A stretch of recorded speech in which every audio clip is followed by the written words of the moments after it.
Alright, so we learned about how to solve quadratic functions or equations.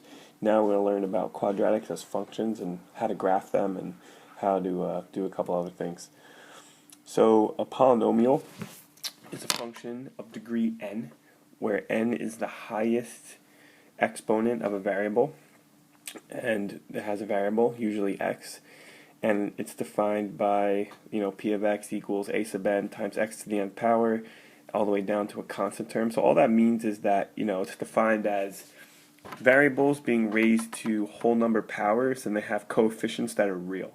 So if it's a 0 degree, that means there's no variable, it's a constant function. If it's the first degree, it's linear, and if it's n is 2, second degree, it's a quadratic function. So just some vocab, visualizing it. When we have a quadratic, it's going to look like a parabola, and it's going to cross the x-axis. Those are called zeros. It doesn't have to cross the x-axis. If it was shifted up or facing down, it wouldn't cross the x-axis. But it'll always have a y-intercept. Since the domain of quadratics or polynomials in general are all real numbers, it's always going to cross the y-axis, so it's going to have a y-intercept. Parabolas will always have a vertex. If it's facing up, it's going to be a minimum point. If it's facing down, it'll be a maximum point. And then that dotted line through the vertex is called the axis of symmetry. So not all quadratic functions are even functions. They don't all have symmetry about the y-axis. Many do, but it's going to have symmetry about a vertical line through the vertex, right? And that's called the axis of symmetry. Okay, so when we see the vertex form of a quadratic function, it will be given like this: f of x equals a times x minus h quantity squared plus k. So a is the coefficient in front of the parentheses. That'll tell you whether it's opening up or down. And we also know from transformations, it'll tell you if it's getting stretched.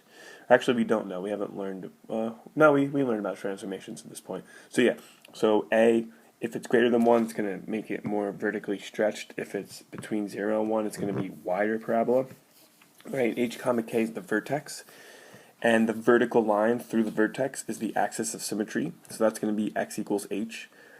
And you could find the y-intercept by plugging in 0 for x, and the x-intercept by plugging 0 in for y.